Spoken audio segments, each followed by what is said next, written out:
नमस्कार, आदाब। मैं हूं आपके साथ महक और आप देख रहे हैं ZTV न्यूज 24। आइए नजर डालते हैं दिन भर की छोटी बड़ी खबरों पर। गरीब मजदूर की कच्ची छत गिरी, आवास योजना में भ्रष्टाचार का काला सच। मुरादाबाद के कुंदर की ब्लॉक क्षेत्र से शर्मनाक तस्वीर सामने आई है। बरसात के चलते गरीब मजदूर गालिब का कच्चा मकान ढह गया। गरीबत रही कि बड़ा हादसा नहीं हुआ, लेकिन इस हादसे ने ग्राम प्रधान और डूडा विभाग की कार्यप्रणाली पर बड़े सवाल खड़े कर दिए हैं। आरोप यह है कि अगर मजदूर ने सुविधा शुल्क दिया होता तो शायद उसे सरकारी आवास कब का मिल चुका होता।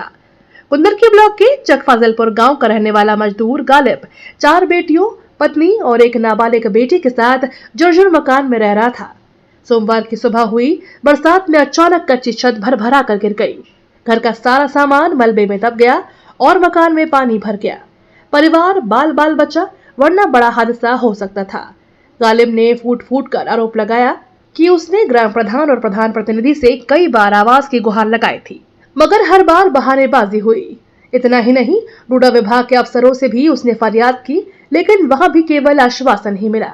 गांव वालों का कहना है कि अगर गालिब ने सुविधा शुल्क यानी रिश्वत दी होती तो अब तक उसका नाम आवास योजना में चढ़ चुका होता।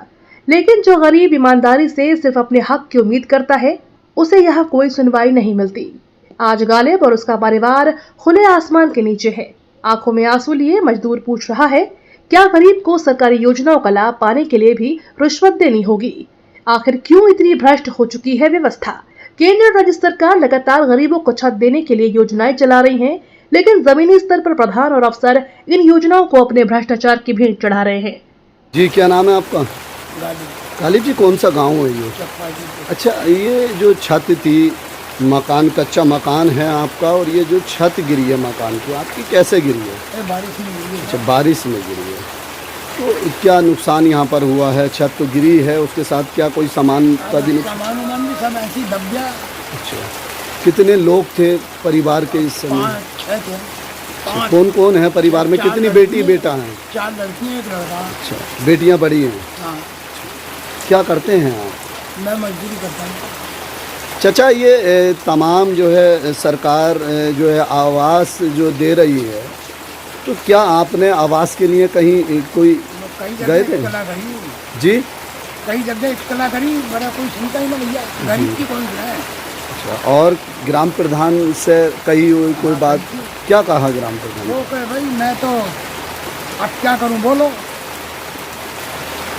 तो फिर इसमें एक बार उन्होंने ये भी कही कि भाई मैं अगर जो 1-8 लाख आएंगे तो उसमें क्या करोगे साहब तुम? मैं अपनी ज़मीन बेचूं, क्या करूं? कम से कम 4-5 लाख का काम है तुम्हारा। किसने बोला था ऐसा? यही पप्पू नाम है क्या उसका, सानू। तो लगातार जो है तमाम आवास के लिए आपने दर बदर भटके, लेकिन उसके बाद भी आवास नहीं मिला। कोई किस तरीके से आप जो है जो कच्चा मकान था, बरसात का मौसम जो है चल रहा है, तो लगातार जो है ये आपका इसी तरीके से पानी का जला भराव रहता था या आज ही पहली बार हुआ है? ना, पीछे से भी ऐसा ही था। तो कैसे यहाँ पर रहते थे आप? मकान ऐसे पानी उड़ चुके रह रहे हैं। कर संज्ञान नहीं लिया गया, तो सर क्या पूरा मामला है इसे? हाँ, उन्होंने हमसे कहा था, तो हम वहाँ पे उनको बोल के आए थे कि भाई देखिए, जो सरकारी प्रक्रिया होती है इसमें जो ऑनलाइन आवेदन करना पड़ता है आवास के लिए, मैंने आप उसको कराइए। उसमें जो आपकी मदद सरकार से मिलेगी वो हम ज़्यादा से ज़्यादा प्रयास करेंगे, और जो हमसे होगा वो भी उसमें हम आपका सहयोग करेंगे, क्योंकि धनराशि जो भी सरकार से आती है वो इतनी पर्याप्त नहीं होती है, उसके अतिरिक्त भी और चीज़ें चाहिए होती हैं। तो उसमें हमने उनसे आश्वासन दिया था इस बात के लिए, कोई ऐसी बात नहीं है, उसके एवज में हमने ये बात उनको कह दिया।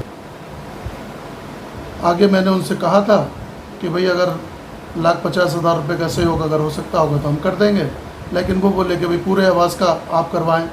तो भैया उसमें जो सरकारी प्रक्रिया है उसमें हम मजबूर हैं, वो हमारे हाथ में नहीं होता। हम तो आवेदन कराते हैं, उसमें जो पेपर में नाम भेजना होता है वो हम अपना कर देते हैं। बाकी तो ब्लॉक से टीम आती है, वो चेक करती है और जो रिपोर्ट लगाती है उसी के आधार पर आगे काम होता है।